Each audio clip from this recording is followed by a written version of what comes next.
Let's Talk Polyamory podcast, where we talk about all things consensual non-monogamy, polyamory, swinging, and all things about how you can have a secure and sexy relationship. Now here's your hosts, Tara and André.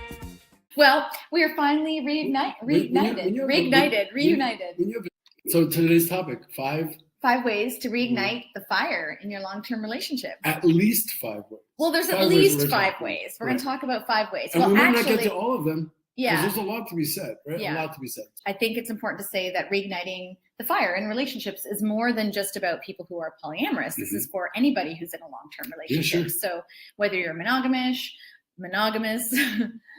polyamorous, swinger, new to open relating, whatever. I think it's something that comes up in all relationships. Right. Is it fair to say that the model we'll be using when we're talking about this is, however, primarily for kind of like a coupled model as opposed like to being partner? solo and poly or in a poly or something? Is it? Because some of the things we're going to talk about, like when we talk about going away and then coming back, for example, that's with a one-to-one model, right? I mean, it could be used in other cases, but for argument's sake, for examples. The examples I think we're going to use are for partnered situations where you have someone who you're in a long-term relationship with and partnered with and possibly nesting with or not. But I mean, I think some of the same principles though apply to solo. It's just a little bit different if you're if you practice solo polyamory. Right. Okay. Because some of your issues may be more around seeing the person rather than being apart, right? Depending on what your partner's relational identity is. Like if they have a longer term relationship where they're nesting, then it could be a situation whereas the person who's solo polyamorous does not get enough time and they want to have more time together. So anyway, let's jump in. So, I think when you have a long-term partner or people, when we grow up with these ideals of being partnered with someone, getting married and that sort of thing, we have this idea that our person is going to be both our best friend, but also like our erotic partner. But I think the thing that, we've learned and the research shows, and that probably we won't experience in our own lives, is that these two things can push against each other. Yeah. So on one hand, you want that place that feels secure. You have the love, the familiarity, the predictability. It feels like your safe haven and secure base. Yeah. But then you want, like when you first meet someone, the excitement, unpredictability, the surprises, and that sort of thing. I want to just clarify for a second what we mean by safe haven and secure base. And secure base. Secure base being what? A place from which, well, just like it sounds, right? As a place from which we might be able to launch from. We feel secure that this is a good relationship and we feel comfortable in it and we can launch from there like a spaceship base, right? We go from there. Yeah. And then where do we come back when we've done our journey? We want to come back to a secure haven. Right? Yeah. We want to feel as though we're well received in it. We're able to reconnect. We feel secure in that sense. Right? It's like those are kind of the principles which many say are around secure attachment, that you can have that safe haven and you can have the secure place. So like the safe haven, if you have issues, things come up, someone to talk to, someone to support you and that sort of thing. But then the secure base being, I can go out and learn and grow as an individual, but I can come back to you and you are form that base for me. So but I think it's important to recognize that we can have this, or we might also identify when we feel as though we're not quite having these things, right? So, can we help to promote and foster those things if we're feeling as though they're not quite where we want them to be? But we're going on the premise that we do have these things now, they're in place, and now we might enjoy them, right? We might use them for our benefit. So it's the idea that we might have this kind of relationship and then create ways to keep it interesting, create that secure attachment, but then also have the mystery, the longing for, the desire for, and then we come back into that. Like we want that safe and stable base. And that's when we're looking to fall in love and that sort of thing, that's the idea that we have from it. But like we were talking about, when you want to have desire and the fire and the excitement, it's like when you first meet, right? It's like once you get to know someone for a long period of time, it's not the same. People are more challenged to keep that desires. And that's what we're talking about today. Right. Some people said we become more familiar, and we kind of, I think, start to make assumptions. Right? We assume that the person's automatically going to be this way. We think that we know them. We feel that we know them. And we might even go so far as to, at times, take them for granted or have ourselves be taken for granted. And we want to see if we can challenge that, right? Make sure that we don't just go into assumptions, but find ways of keeping that desire and fire alive. I think when you're in long-term relationships, and I think this happens a lot to people, and you know, it's happened to me, is you start to identify as a we rather than a me and you. And I think once it becomes a we and you become so intertwined, I think that's when, you know, you lose that mystery and excitement and desire. But I can understand that becoming a product of, but it's born from that desire to want to be coupled, right? That we do get a lot of wonderful things from it. So it's really trying to find that balance between how do we enjoy the security of being coupled and that, but also get the excitement of feeling individuated and then being able to return back to that position. I think because once you start adding, like, especially if you're living together, and I mean, we've experienced this more when we've been nesting a bit more, is like you get caught up a bit in some of the domestic things. And if people have children and stuff like that, it's like, we got to fill the dishwasher, we got to like clean the house, got to get the kids to soccer, whatever it is. And that kind of fills up your entire day. And then we lose touch with, you know, the parts of our sexuality or the connection with us as individuals and erotic partners. You know, as you say that, filling the day up and all the things that we have to do, all those taxes that we might have on us, it's kind of like if we look at it as the economy of our relationship, right? So now we're paying to do the soccer, we're paying to load the dishwasher, we're paying, and all these things chop up our dollar. And then at the end of the day, at 11 or 12 o'clock, if there's anything left, well, then it's like, hey, like, you know, what about our time? Yeah. Well, you know, that's kind of like the idea about saving, right? So we're going to pay all our bills, and if there's anything left at the end of the, we'll put it in savings. Very often there's not. Yeah. It's often suggested that we pay ourselves first, right? Yes. So we take 5 or 10% of that, put it into our savings, our investments, and we live off the rest. And you know what? Somehow we find a way to do it. Well, what if we prioritize ourselves this way as well, right? So we have all these obligations, but where do we fall on that? Are we putting ourselves as the primary, or are we just as valid as all these other demands? So how can we keep that in mind when we are allocating these times? Where are we going to fit into this? Because, you know, sex at the end of the day is fun, but sometimes when we're tired, it's kind of like, you know what? Sleep is sounding pretty good as well, maybe even better than. Especially if you're going to be getting up, like, you know, I have a pretty rigorous morning routine, and you know, I prioritize the time that works for me to do exercise is early in the morning, and it starts off my whole routine. And if you're going to be getting up at 5:45 or 5:30 or whatever time it is, it's like you're not going to want to be having, and you're not going to be feeling like you want to have intimacy at 11 o'clock at night. You'll be like, I need to sleep. But see, another thing about that, and I'm glad you used the word routine, is that what happens is we have all these demands, they set our routine, we become adjusted to that, but then we might also have the idea, well, if I don't make love tonight at 11 p.m. because I'm kind of tired, I'll have it tomorrow. It's like we set this as part of the routine now. It's like, well, if I don't do it right now, there's always tomorrow. And we might start then to become a little bit assuming we are taking for granted that there will be tomorrow. Oh, but tomorrow might look a lot like today's, where we come to 11 o'clock tonight and how about we just, you know, and like, I'm okay too, because I'm tired too. And boom, we fall into, and we've created this routine. But it becomes in the idea that we're assuming that there's going to be, now, if you and I were not coupled, not nesting, and we were on a date, we might not necessarily think that that behavior is going to be as viable or as acceptable. We might say, well, wait a second, like, I'm on a date here. And if I just say, you know what, I'm kind of tired, like, let's do another date. Maybe we do, but it might also be kind of like, well, this is our opportunity. Right. And if you're not that interested, if you're not that important, if other things are, I understand, but is it as gratifying? Is it as wonderful? Are we living our best selves? Well, you just made me think, actually, because part of the coaching, I do some accountability coaching for a health and fitness program. And one of the things we talk about is habits. And so, you know, like I just said 2 seconds ago, it's like I've really fully ingrained my habit of getting up in my habit loop around getting up in the morning and exercise and being very rigorous about my morning routine.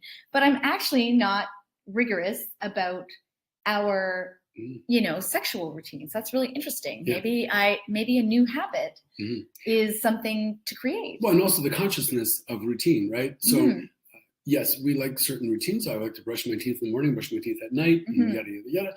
But am I doing that in a conscious decision? And do we do that in our relationships, right? Have we decided that that's how it's going to be? I come home from the end of the day, and the first thing I do is I throw my briefcase on the chair and I take off my overcoat, and I'm like, hey, what's going on? And, off we go. On our first date, I doubt very much that's how our reception was. We probably stood in each other's presence. We were very close to each other. We might have looked each other in the eye. We might have felt each other's breath, and we might have wanted to lean in to have that kiss. There's that anticipation. We were present. And so can we break the routine that has been kind of just developed organically? Can we have more consciousness? Can I come home and say, you know what, before I unload all that other stuff and get into that routine, can I interrupt it and say, well, you know what, I was once present with you. I want to return to being present with you. I want to see you and be seen by you.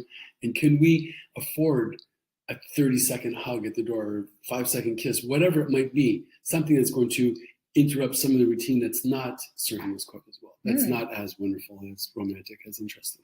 But I think what's also interesting to point out, if people are non-monogamous and they are seeing other people, so if you have a longer term relationship, perhaps if you're married or nesting or just seeing someone more regularly, and then you throw in the possibility that there's other people who are maybe not as predictable or there or present, and we're not so familiar with it, it can make it, that NRE, the new relationship energy that we have with them, can cause a bit of a threat, I guess you could say, or it can cause a concern in our own relationship, right, so, that something's lacking, or... Sure. Well, something is lacking in a sense. So what happens is you and I have a relationship, it's established. I kind of know we have this routine that we talk about, right? Whether it's the actual routine or the psychic routine, and we have this thing.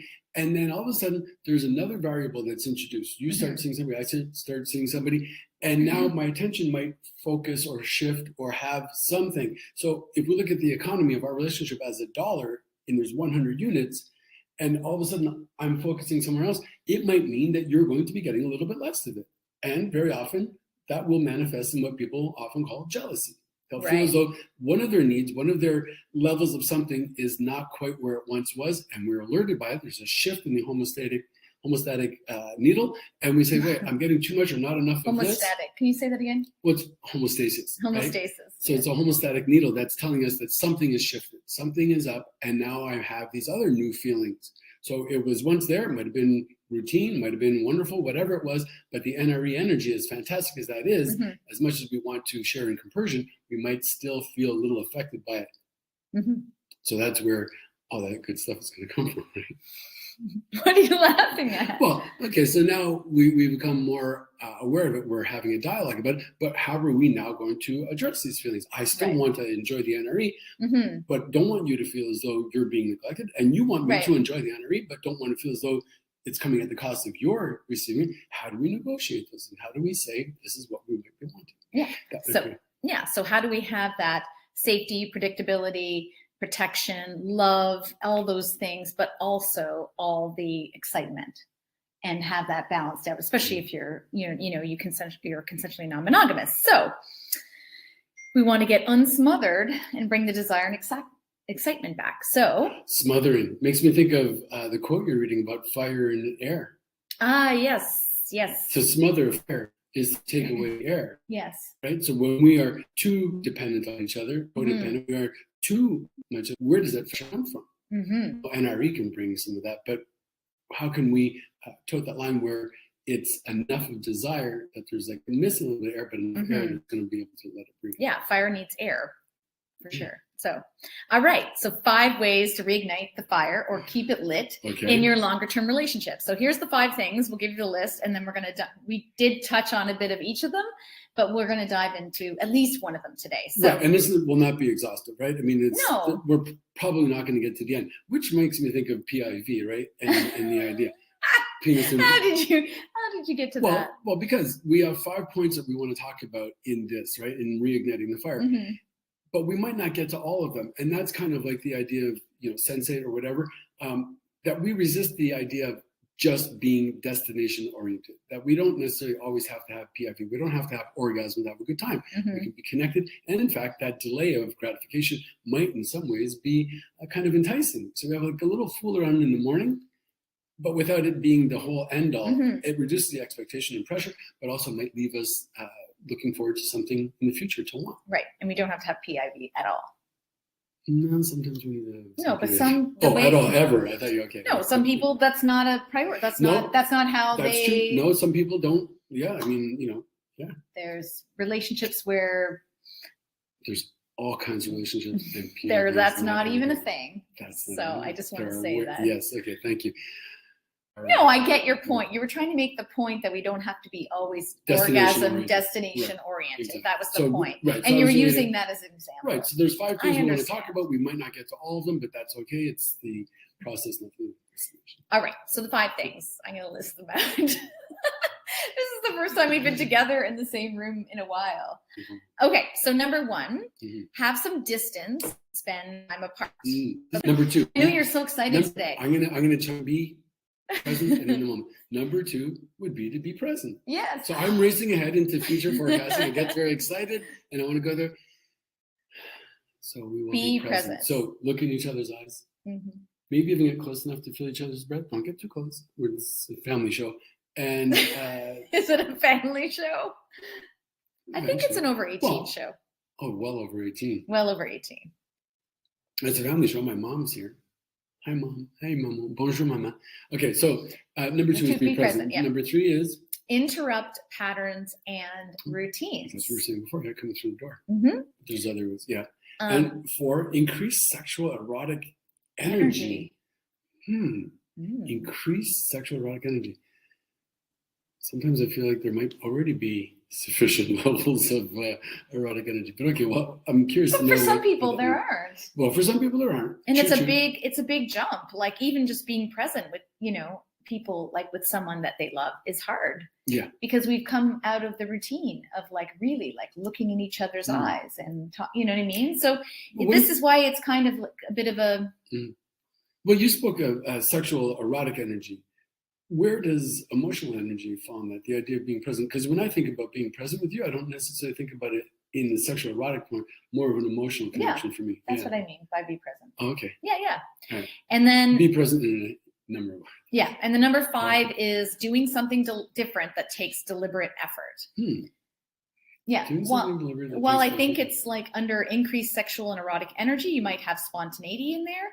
There's also the idea that we can't just wait to be spontaneous or to be struck by the idea of desire. So that's the meaning of that one. So if the opportunity presents itself, wonderful, go for it, try and be fun and gay and engaging. But if it doesn't, what can we do to create those opportunities? How can we create that? Okay. Yeah. So let's start with the first one. And we've talked a bit about this, about having some distance and spending time apart. So right away, when I think about that, I think about attachment ideas, right? So attachment or insecure attachment, right? Whether we are anxious or we are overly invested in it, whatever position might be. So here I am. Let's say, for example, I'll use myself as an example. I come into this relationship and I have fairly secure attachment formations, but I also have some anxiety towards getting too close or having people get too close. No. Are you talking about you specifically? No, some hypothetical guy looks just like me, sounds just me, even shares the same me, but it's not me. Okay. So I allow myself to kind of be connected in relationships. I'm attaching. And now I have this idea, well, it might be good for me to have some distance as well, or to let my friend have some distance. But it might also bring up some feelings of anxiety towards that idea, right? It makes me think back to, may I say, peekaboo? Yes, peekaboo. Right, so peekaboo. So that is the classic game where the object, the mother or the parent, the father, whoever it is, closes their eyes and they're gone from the baby, and all of a sudden they reappear. Peekaboo, and they're here. So what happens is we close our eyes, the object is gone, we feel a heightened sense of anxiety. Oh no, where did they go? And then all of a sudden, voila, they reappear and we feel elated. We're relieved. The tension is gone. And we laugh, and like babies laugh and are excited. Secure. We have that secure attachment again. There's the object. I'm attached. It's all good. Well, we're kind of recreating this as adults now. We're saying, I'm with you, I see you, but now I'm going to be gone. So the anxiety comes up. Oh no, where's my object? Where's that person? I'm gone. can I also self-soothe, calm myself and say, wait a second, I've played peekaboo before. I know that I can leave and come back. They can leave and come back. And we are well served by that. We know that it is a survivable function. But it also, in playing peekaboo, helps us to individuate. It helps us to say, I am secure at my own feelings. So even if I feel somewhat anxious in my attachment styles, even if I'm afraid of losing them, I know that it's survivable, that I am okay. Even if they don't come back, I will be there.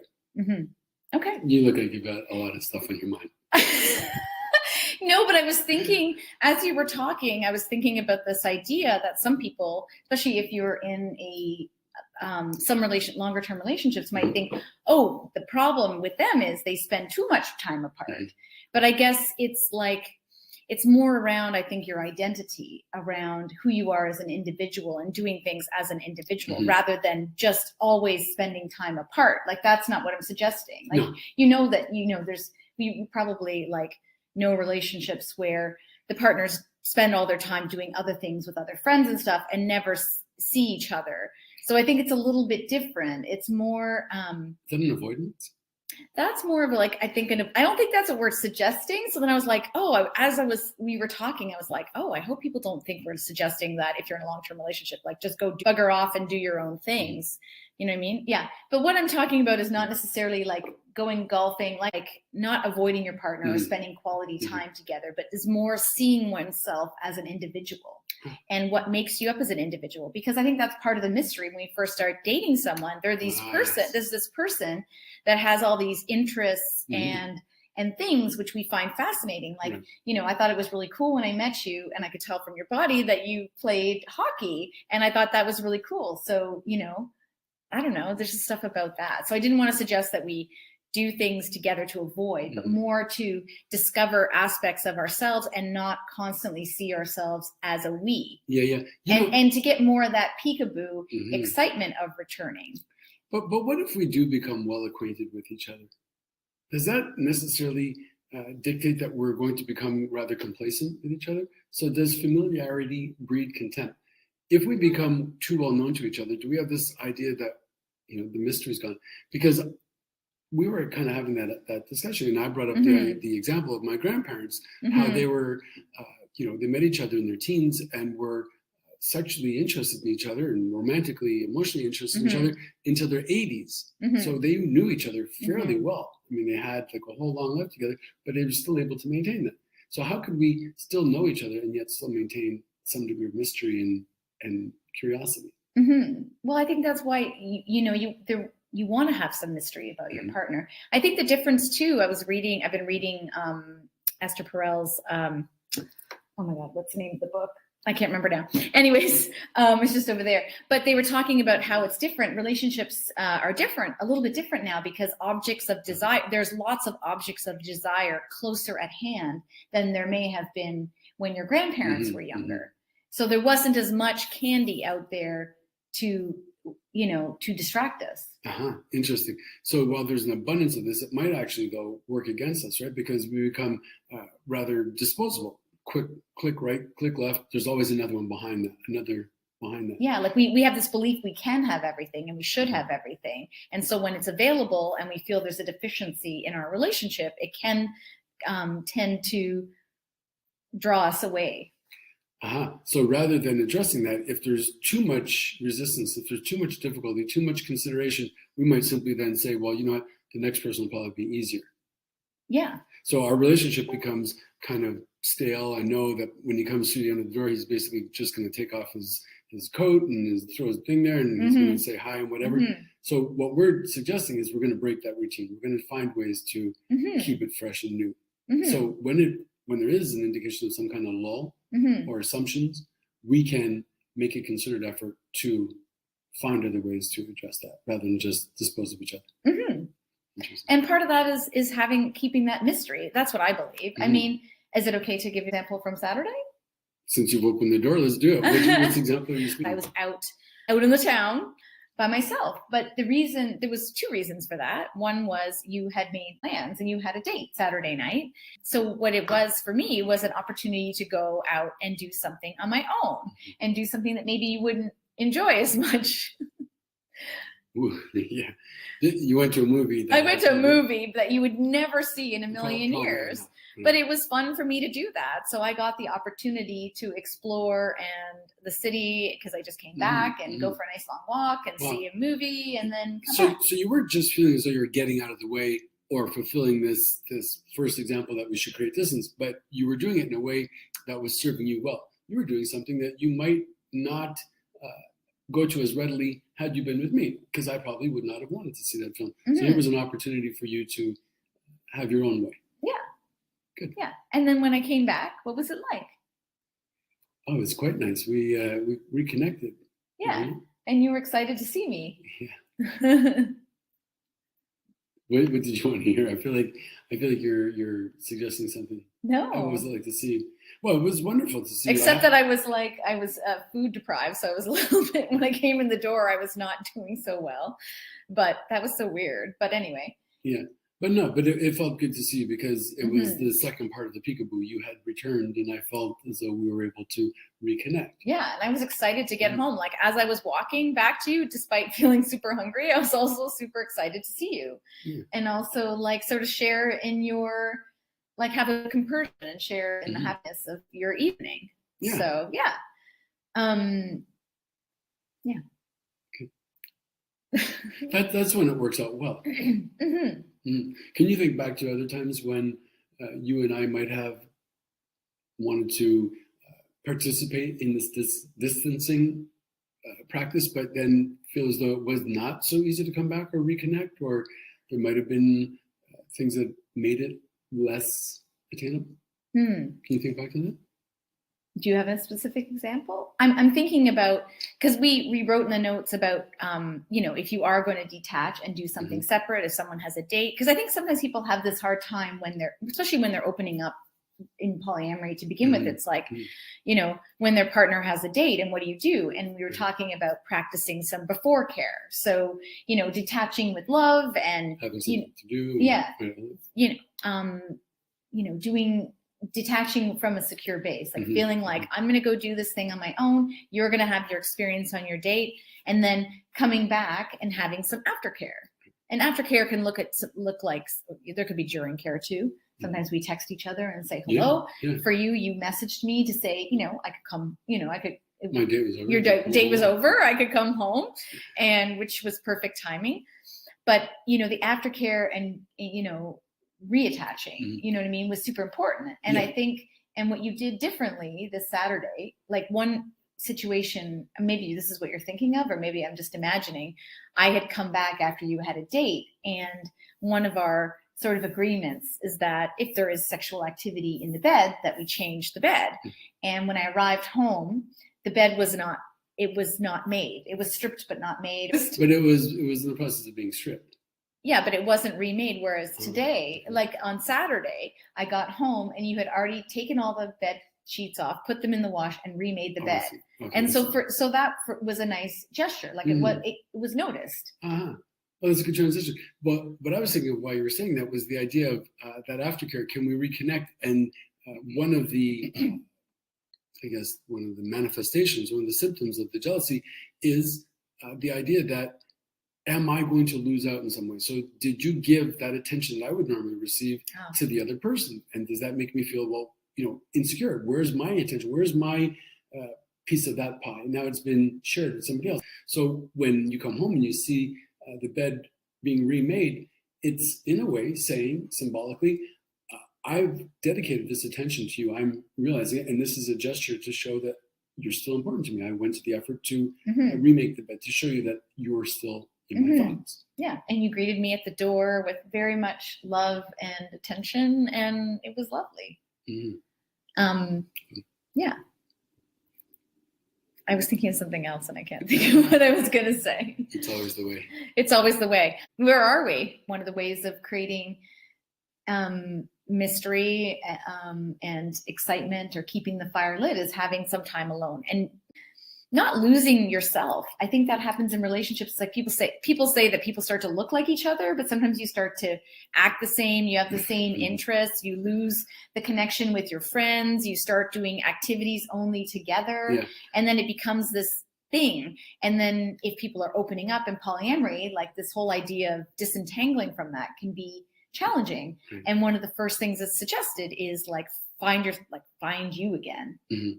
But it's so interesting you say that about like our becoming looking like each other in a way, because I think on some level, unconscious or otherwise, we are wanting to find ourselves, right? We want to find people who have shared interests about ourselves. We like the things that we see in them because they often resonate with ourselves, right? Right. So in a sense, it's kind of narcissistic. It's rather understood that it should be that way. Maybe, but then there's also the idea that opposites attract, There's and that there's too. parts about people that are different than us that we find really appealing. Like Yeah. you're very playful and spontaneous, and I can be those things, but I'm less so, I'd say. Wouldn't you? At times, yeah. At times. Yeah, the opposites can attract. But I want to say one last thing. I want to ask, rather, if I may. Okay. So let's go into a scenario. You have a date. You did well. I had a date. You did well. You went out. You found something that was of interest to you. You went out and you did it. You felt that that was a good use of your time. And then you came back and were well received. You felt as though it was easy, viable to reconnect. You have a date tonight, hypothetically, whatever. And I go out, but I'm not as well functioning. I'm not quite as secure. I go out and there's not really, I can't do my thing. We're not showing my film at that hour. My game is not accessible, whatever it is. And I'm more than holding myself, wanting to be held.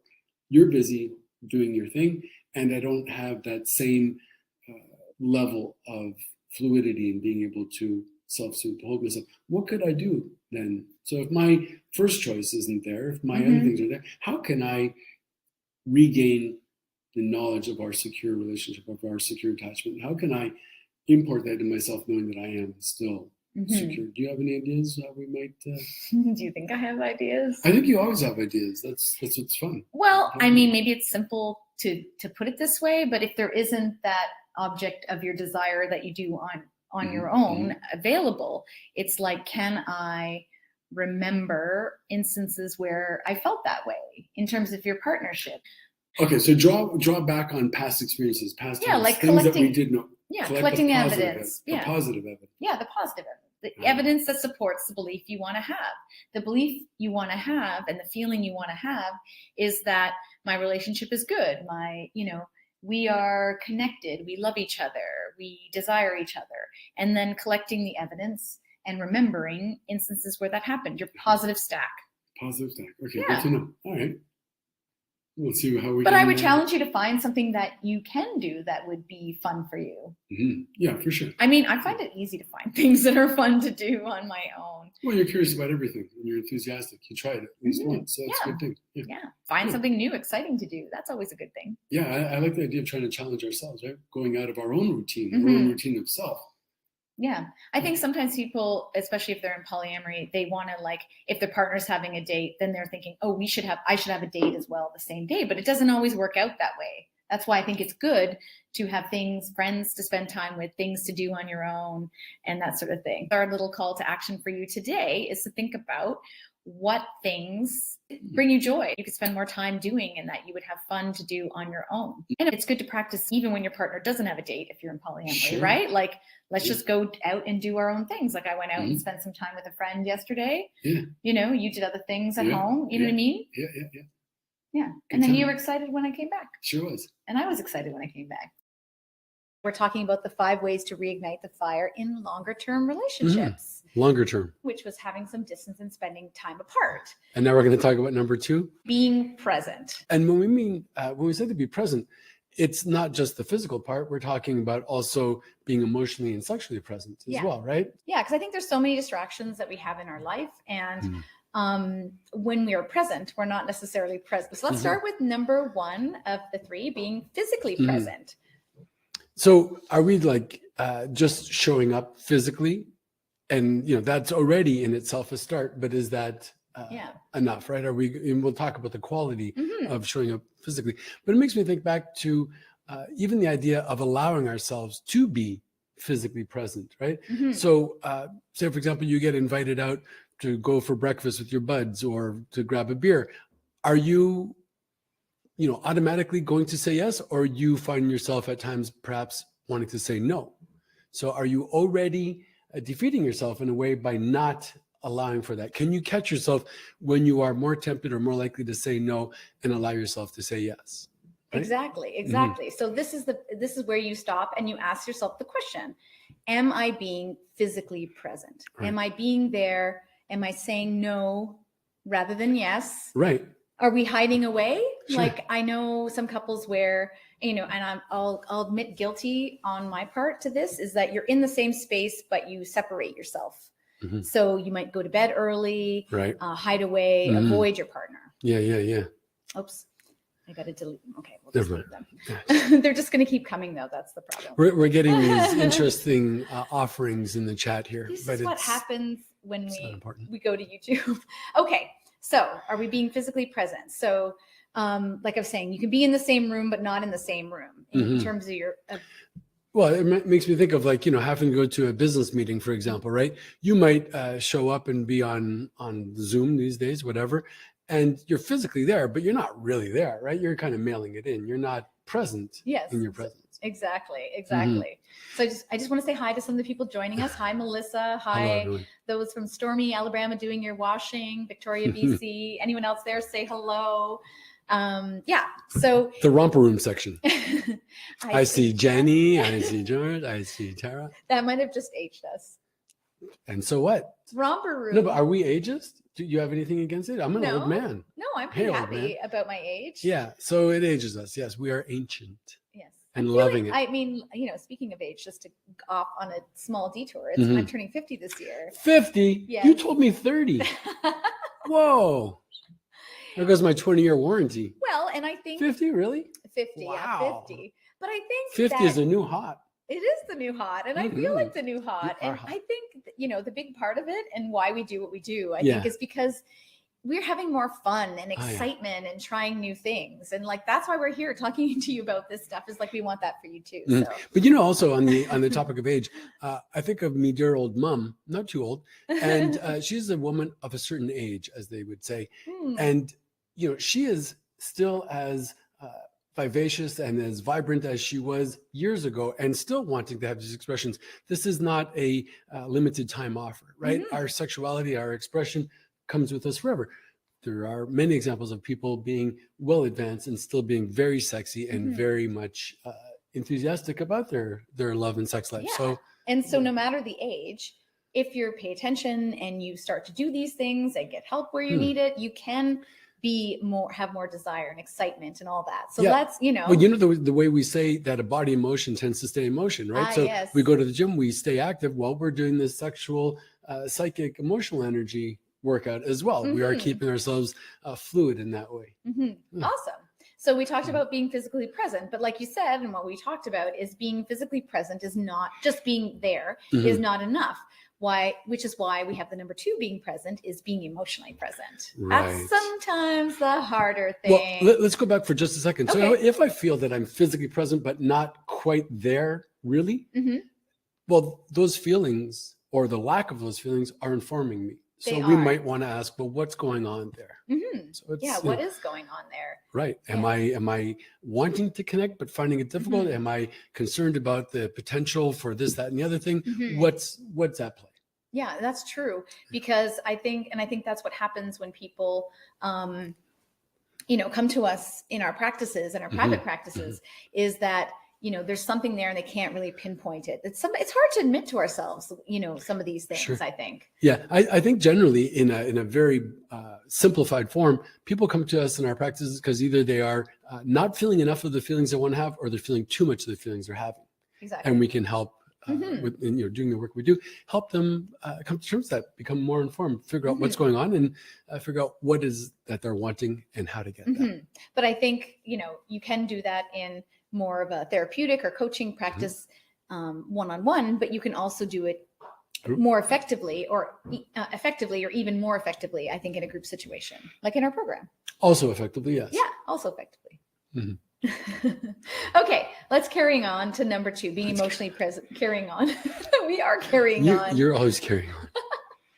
So being emotionally present. So what does that mean? So we can be physically present, but are you also emotionally present? So what is emotionally present? Yeah, being in touch with our thoughts and feelings for me is the idea of being emotionally feeling, right? Yeah. So are we feeling distracted? Are we doing other things? Are we allowing ourselves to just be in the moment, to be emotionally present? Exactly. To feel your feelings. Because I think we can be present, and this goes to when, we're in, we're trying to be intimate with a partner, but we may not be fully engaged in the activity with all of our emotions and things. So it's like when we show up, you gave the example when we were talking this morning about being in a business meeting that we don't want to be in. Are we really there? Like we showed up, but if we're not actively participating and emotionally and active in the moment, we are not actually doing the whole thing. And so I think this is what happens sometimes in longer term relationships. We figure if we are present, that should be enough. Right. But how are we being present? Are we just wanting to get it over with? Are we kind of like, I think you call it the hit it and quit it kind of deal. Like, let's just, I know that position 69 works well. So do you want to just go to 69 and we'll get it over with? Is it like, but are we avoiding any kind of feelings? Again, it's something to consider, right? What is disallowing ourselves to be as present as we might otherwise be? But why should we even want to be present, really? Well, why should we? Because I think we get the full experience of being with someone if we're not just physically but emotionally present. And then we're going to get to the third part. Right. But I think like you said, I think if we're not being emotionally present, what is that a sign of? And there could be a lot of things going on, but sometimes it's our own avoidance, or sometimes we don't want to deal with the situation that's uncomfortable. But what, thinking about what does it feel like for you to be emotionally present? Yeah. I was thinking about the reason why, though, just for a second, to go back, why should I want to be emotionally present? And I think because it increases my experience of the time together. Right? Because I can mail it in and just be physically present, but I'm not feeling that same level of connection. I'm not feeling that same level of gratification, all those things. So it adds another dimension when I can allow myself to be present, when I receive the benefits of being present. And we're being asked in the questions by Facebook, what does it look like to be emotionally present? Can you give us an example? Yeah, I think it's, if your mind is wandering onto other things, or just being, you can, in the moment, be curious about what's going on in your thoughts. What are my thoughts? What feelings am I having associated with whatever activity I'm doing?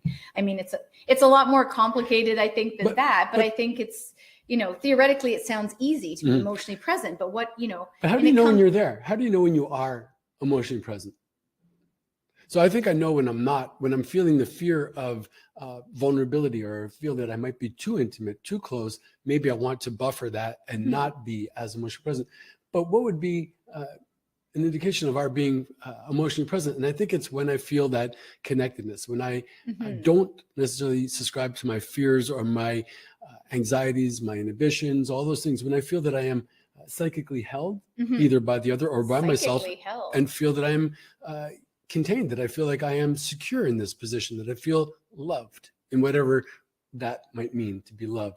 So there's a feeling that comes over me. And when I have that feeling, I say, I feel like I'm present. I feel like I'm here with you. I feel seen by you, and I see you. Yeah, exactly. Emotionally. So that for me is one of the indicators of being emotionally connected. What was interesting, I was out on a date with a friend, actually just a friend, not a sexy friend. I don't know why I need to clarify that. You don't have any friends that aren't sexy? All your friends look like they're sexy, but anyway, go on. But I mean, with a good girlfriend. A platonic, I think, is the term. Platonic is the term. I'm seeing it here on my. And what she said to me was, I was avoiding her eyes. Oh, interesting. And I don't know why. I was telling a story, and she's like, "Is everything okay with you?" So that's a good example of me maybe not being emotionally present. And I think, I don't know what was going on with me in the moment. I think I was telling the story and maybe I was uncomfortable with it, or I don't know. Or the subject matter? Maybe the subject matter, or that she might have ideas about it, even though I know she wouldn't. So I'm not sure what was going on in that, but she noticed something in me not being emotionally present. So she alerted you to this, or she offered you, she shared her insight, her feeling about that. How did you receive that? Did it invite you into being more present, or did you, were you taken off guard by it, or what was the reaction? I was like, at first, then I was like noticing that I wasn't looking at her and that I was looking away. And it's like, why am I not looking at her as I'm talking to her. So I think I was more curious about it. I didn't figure out in the moment what it was, but I think this is what happens. It's like, it's hard sometimes to see what's going on inside of us. I think it's why, I think why people, when they come to work with us, it's helpful to, or with whomever, it's helpful to help someone because they can see more sometimes than we can see ourselves. Sure. But also, I think what might come from a situation like that is the other person shares their feeling, their thought about it, and then it brings it to our consciousness. And then all of a sudden we are perhaps more aware. And we say, well, actually, you know what? Now that I think about it, you're right. I was not feeling as comfortable. I was kind of a little bit further away. But I think a lot of it also depends on who's asking us and how it might be asked. Are they inviting us to it and wanting to help us regain that intimacy, come into it? Well, we may not be emotionally present because we're trying to protect ourselves. Maybe we doesn't feel safe to be emotionally present with somebody, you know what I mean? And I think if it doesn't, then that's also something that you might want to be aware and conscious of. Yeah, for sure. And there are things that you can do. You can speak to somebody, a professional, about that, and find ways to allow for that expression, to become better acquainted with it, more secure in it, less vulnerable. But if you're with somebody who you've been with a long time and it's just a matter of you've become more friends or strangers in the same location, friends or strangers, in your location, right. Can you imagine, or if maybe there's hurt or resentments, like we said, and that you're holding on to those and it's preventing you from being connected and emotionally present. So can you imagine what might happen in your relationship if you could be present and shift in your desire, like what the shift would be in your desire and pleasure if you were more emotional with your partner. Right. Great question. Because I think, we talked about this morning, about hurt and resentment, and we did a whole talk on resentment. I think the thing that you pointed out is, I think we hold on to our resentment. Right. And, what would happen if we can release it? Like, can we suspend it momentarily to allow for emotional connection with someone where where it's in a safe situation, of course. Right. Like we might approach, say, exercise routine, like we don't want to start to exercise because you're afraid of it, right? It might be painful. It might be hard. We might fail and that sort of thing. Or it might not be this particular thing, Zumba might not be the thing for you. Right. It's the same, maybe not the same, but like you can talk about your hurt and resentment. What if you could suspend it? So we become aware that we might have a position of resentment, and we are in fact bringing that forward with us. It taxes our own psychic economy. It's an inside job. We attach that amount of value. It's interesting, speaking to couples that we work with, very often when they have a long, successful relationship, I might ask them, well, what are some of the components? And one of the things they say is, well, we know what's important and what's not important. So there are things that we might attach more importance to than necessary, or things that we're able to minimize. So am I making a big deal of this? So to let go of the resentment, it's not necessarily just saying that, oh, it's not important, but how will I be affected by it? It's not as though I'm just going to close my eyes to it. We can address these things, but can I let it not be the decisive factor in how I'm going to participate in things? So can I suspend it or release myself from the binds of it? Yeah. And then address what the core issue is towards that. Yeah. And I think, it can be hard, but it's like, also what are the benefits of, trying to release it?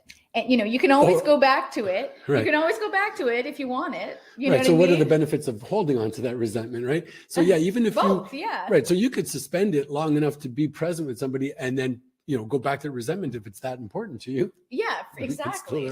But why would you? Right, exactly. Because in reality, if you only have 100 days and you spent 99 of those in resentment, well, that's the reality that you've shaped for yourself, right? Exactly. Yeah. So if there is something bothering you that created that resentment, look towards that subject, but see if you can release yourself from that bond. The hurt or resentment. Right. Because that resentment can sometimes prohibit us from being fully present. Fully present emotionally. Or present enough. And sexually, right? So I think you can deal with a number of ways, but it's one of the reasons why in our erotic exotic staycation transformation, the first few sexy dates are about reconnecting emotionally and physically with your partner. And it's like a gradual thing. Like we're not going to jump into tying you up, but let's start with like reconnecting. and being present, more present with each other physically and emotionally through touch, sensory exploration, that sort of thing. So then that leads us to the third thing of being present, which is being sexually present. Being sexually present. So when being intimate, does it feel like our body is fully there, or are we kind of like not quite there? And, again, these feelings inform us as to our position. Right? Yeah. And I think you might say, of course I'm present. I'm right there. But then I think when you, you might be going through the motions, the idea, like, I think, as you said it earlier, hitting it and quitting it, trying to get it over with, because maybe it's something that you feel is an obligation. And I think, things to try. And I think this is part of, again, what we do in our program is like, what are the things that you can experience that might allow it to be different and for you to be more physically present? Like recently, we were in a situation with other people, and I was like, I started getting in my head thinking about, I'm not into it. What if I'm not into it? Or like, am I into it? Like, I was asking this question. You're really in your head. I was really in my head, which I know people use fantasy and that sort of thing to get yourself going, and that can be good. Yeah. But I think what I did actively in that moment is let me get back to the physical, sexual sensations. And it really shifted the energy for me. Yeah. I think for me, when I try to get back into my body, I make a concerted effort to really focus on my five senses. I find that to be very helpful. So I will focus on what is it I'm looking at? What does it smell like? What does it taste like? What are the sounds that are going on? And it stops me from future forecasting, right? So the idea is that, am I going to be pleasing them enough, or am I going to be, big enough, strong enough, whatever the concern might be? And I'm no longer in the present. I'm not with you. I'm forecasted out. But when I bring myself back to those five senses, I can't help but be present. I am there, and then the magic really happens. Yeah, it's almost like you're like out. You pick your sometimes what we do is we pick ourselves up outside of our body, and we're just watching and performing rather than feeling. And I think the things really shift where you really start to pay attention to everything. And I think the big learning for me this year has been breath and breathing and relaxing. And I think if you get in touch back with your breath, it's such a huge thing. I mean, it's used in Tantra and some other things, but again, these are things we talk about in our program that we've excitedly experienced and, would love to share. It makes me, love to share, because it's amazing. I think about somebody I dated a few years ago, and she suggested that I try to breathe through my penis, which I thought was absurd. I mean, here was this vulva owner explaining to me how to breathe through my penis. And I think I ridiculed it in some part of my mind. Even when we started dating, you told me that story. You're like, breathe through my cock. Whatever. And yet here we are, perhaps suggesting things to other people that they might also say, well, these two are they've gone off the rails. But now I come to realize, yes, I can, in fact, breathe through many parts of my body, including my penis, and it's wonderful. So remain open to the idea of it, the possibility of it. Yeah, breathing and really feeling. And being present. Oh, I'm getting hot. Wonderful. Hold that thought. Hold that thought. Just for a couple more minutes. So, okay. So to recap, we talked about how being present, physically, emotionally, and sexually is number two, another way to reignite the fire in your long-term relationships. Yeah. I like being present. It is. So, and like we also said, sometimes being present, it can be a bit scary. Sometimes. Yeah. Have you had situations where it's felt scary for you? I have. I don't have to go back very far. There are times when I'm invited to go out and do something, and I'm wanting to go, but yet there are some concerns, some fears, some old fears of whatever kind of vulnerabilities you want to call it, but that I might not be interesting enough, that I might not say things that are engaging enough, or whatever the fantasy is. And sometimes it's not very well defined. It's just that feeling. And the initial impulse is to decline the offer as opposed to saying, you know what, I'm good enough as it is. We'll go and we'll figure it out. And then when I do allow for that expression, lo and behold, I go, it's fantastic. We figured it out, and it's remarkable. So it's that willingness to go beyond the certain levels of vulnerability, but it starts with that awareness and allowing for it. Yeah. But for me, it's that if I were to not allow for this, if I were to just stay in my feeling state of fear, well, then my universe starts to implode and my experience becomes smaller and smaller, and the fears kind of get solidified and they grow onto themselves and they become justified, even though they're simply feelings and not actually facts. Whereas when I go the other way and I say, wait, this is a feeling, maybe my past has indicated this, but it's not necessarily an indication of how things are going to be in the future. When I can allow for even a little bit of openness to that, then I can start to look beyond that and have new feelings, new experiences, and say, wow, this is survivable. And not only, in fact, was it survivable, it was enjoyable. Right. So we want to encourage you to start by saying yes, to be present, to be present with your partners, and bring back the fire and sex and excitement. Or keep pleasure. It going if you've never lost it. Keep it going or level it up. Sure. I think these things will level it up too. Thanks everyone for joining us. All right. Thank you. That was a good one. It always is. Bye. Bye. Thanks for listening to part 1 of the 5 ways to reignite the fire in long-term relationships. Today we talked about number 1, which is having some distance and spending time apart, and number 2, which was being present. Listen to the next episode for the remainder of the 5. If you want to explore polyamory, open up a relationship, or try your hand at swinging, we can help. Check out our website at taraandandre.com for information on our Poly Newbies digital course or our deeper dive open relationship and polyamory mastery program where you get direct coaching from us. There's also other individual and couples coaching options there as well. Thanks for listening to the Let's Talk Polyamory podcast with T&A. Don't forget to subscribe and give us some love on your favorite podcasting platform. You can check out the show notes for any of the links to the courses or information we talked about today. Thanks and have a fantastic